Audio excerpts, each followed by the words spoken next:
Hi, everybody. Welcome to Plug In and Power Up. We're keeping it short and sweet this morning because we are on our way back up north. And so I wanted to talk to you guys a little bit about a subject that came up during our talk yesterday.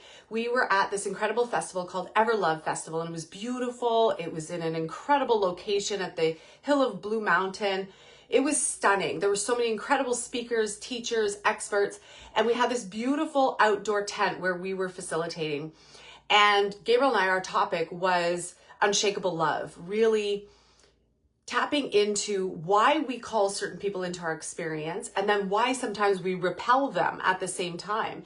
And we led everybody through this really beautiful experience of some concepts that we brought forward that have been a part of our core teachings for over 20 years. And what's always so fascinating to me is when we're in a workshop like this or we're facilitating and there's like resistant energy. Have you ever felt resistant energy in your world? It's very interesting. Everybody was super open, super loving, super receptive to Gabriel and I, which I love so much. It makes it easier as a facilitator.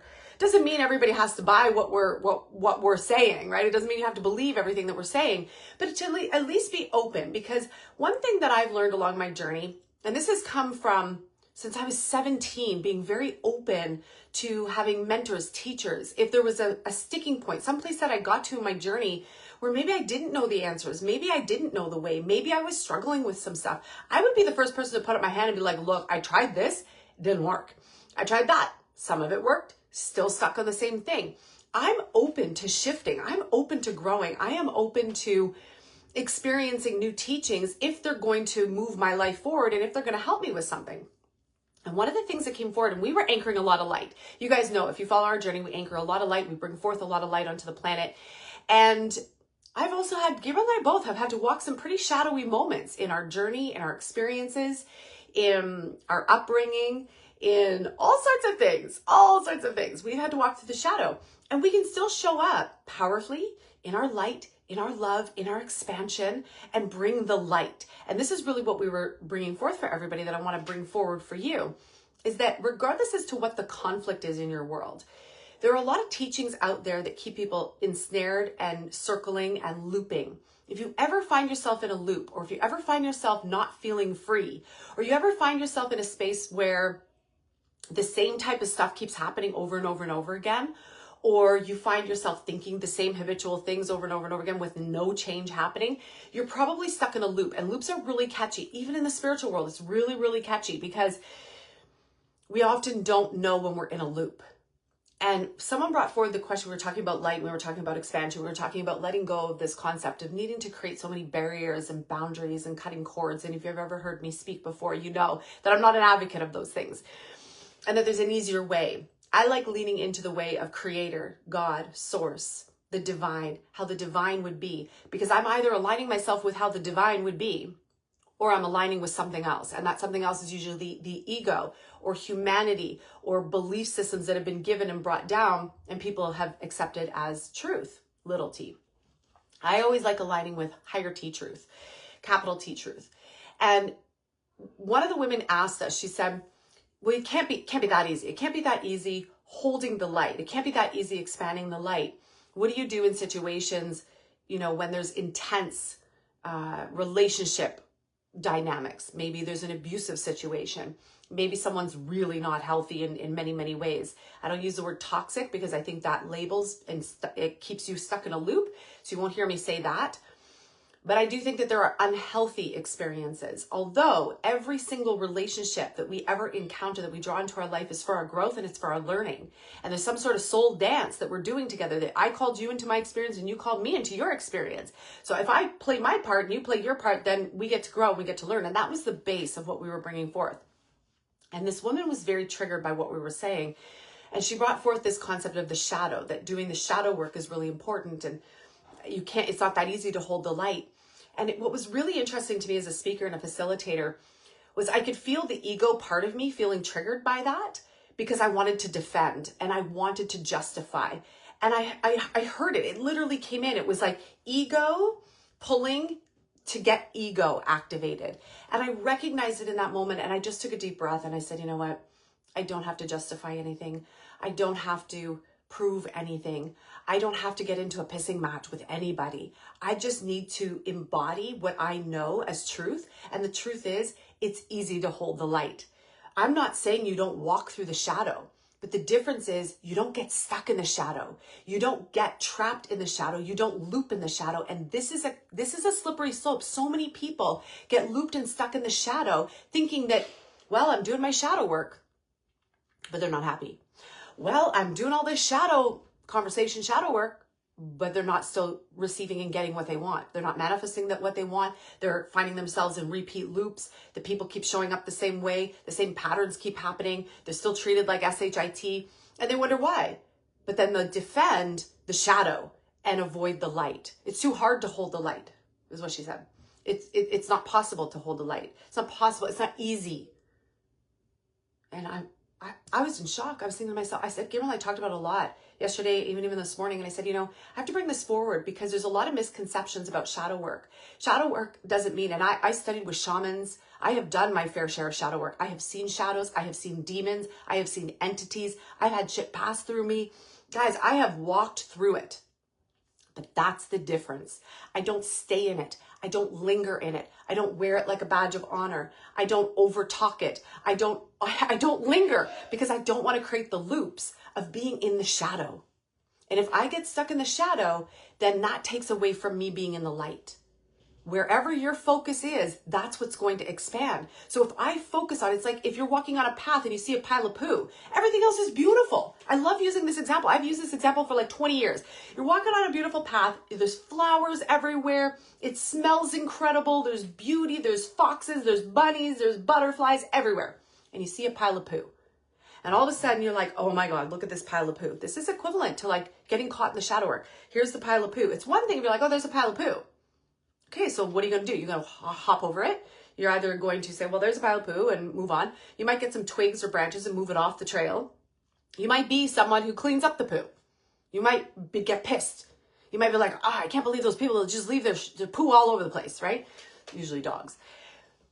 Or you're like, it's a pile of poo and move on. This is the trap. The shadow creates a trap. It's a very tantalizing, tempting pull. And people will wear it like a badge of honor. And this is what I want to share with you. And then I got to go because we got to get on the road. Is this. It's okay to do shadow work.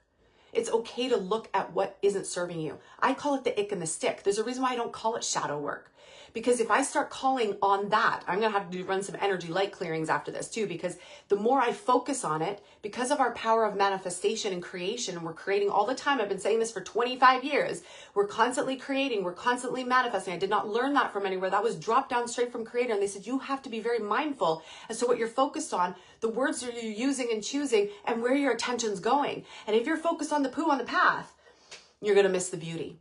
If you're focused on the poo on the path and you're stuck on it, you're missing all the butterflies and the rainbows and the beautiful flowers. You're missing it. You're missing the whole thing. You're missing the joy, the light, the life, the gorgeousness of it all. You're missing it because you're choosing to consciously focus on the shadow. Now, I'm not saying you can't do shadow work. Do it if that's what calls to you, but move through it. That's why I call it the ick and the stick. It's lighter. It's easier. It's breezier. You can move through it easier. But shadow scares the shit out of most people. I said this to Gabriel. This is the last little bit I'll share with you. I said, could you imagine, when you work with kids and they're moving through a moment, could you imagine if as adults we sat there and we ran them through the traditional adult terminology and belief systems about this shadow work stuff with kids? Well, we got to go through this hard, dark, scary road. We're going to have to go face that shadow. Kids will go running the other way. They're like, absolutely not. Absolutely not. Now, can we prime them with tools? Yes. Can we say it's okay to face your fear? Yes. Can we say it's okay to face your feelings and feel them? Yes. But if you get stuck in the shadow, you're going to get stuck in the shadow, and that's going to become part of your reality. That's going to become part of your focal point. That's going to become part of your experience, not mine. I'm going to go dance over here in the light. I'm going to go play in the light, and I'm going to feel great. I'm going to feel happy. I'm going to be blissful. I'm going to be thriving. I'm going to be healthy. I'm going to be radiant. I'm going to be youthful. I'm going to be abundant. Well, everybody else is still playing in the muck and looking at the pile of poo on the path. Now, I'm not saying you don't do that inner work. You do the inner work. That's what we used to call it 25 years ago. Inner work. You go do the inner work. The inner work is essential for everyone. You just want to take the heaviness and the pressure off this shadow concept, because from what I know about the shadow, it's very tempting. And there's a lot of people that get stuck there. There's a lot of people that get stuck there. Now, is there a place for the release, the deep, deep work? Yes. But you don't want to stay there. Please trust me when I say this. You do not want to stay. I stayed there for 2 years, far too long for me. Now, when stuff comes, I get triggered. Stuff comes up. I have old stuff surface, and I give it the room to speak. I speak to it with love, with compassion, with tenderness. Any of you in our programs, you know, we teach this to you guys. We teach you all the ways to be able to communicate with your inner self and then clear and move the energy so that you're not 80%, 75%, or even 50% is way too long in the shadow energy for me. Because that shadow energy, there's a realm that exists that holds the shadow, by the way. Just like there's realms that exist that hold the light. And when you start staying repeatedly in the shadow energy, you start manifesting that realm, opens up to you, and you start experiencing it everywhere. And it's a very slippery slope. It's a dark slope. Give yourself permission to ease up the mind a little bit. Question some of the things that you've learned along your way. Question some of the things that you've picked up along the way. Do they elevate you? Do they set you free? Or are you stuck in a loop? Does something trigger you when a mentor comes along and says, hey, it could be easier? And you're like, F no. I gotta stay miserable. Not that anybody really is saying that, but you know what I mean? That sometimes comes up. I want to stay in my pattern. I want to stay in the shadow. It can't be that easy. I will tell you, it is that easy. Do you want to know why it's easy to be the light and to maintain the light and hold the light and emanate the light? Because you are light. You are light. You have light particles in your DNA. At the ends of your DNA, there's little telomeres.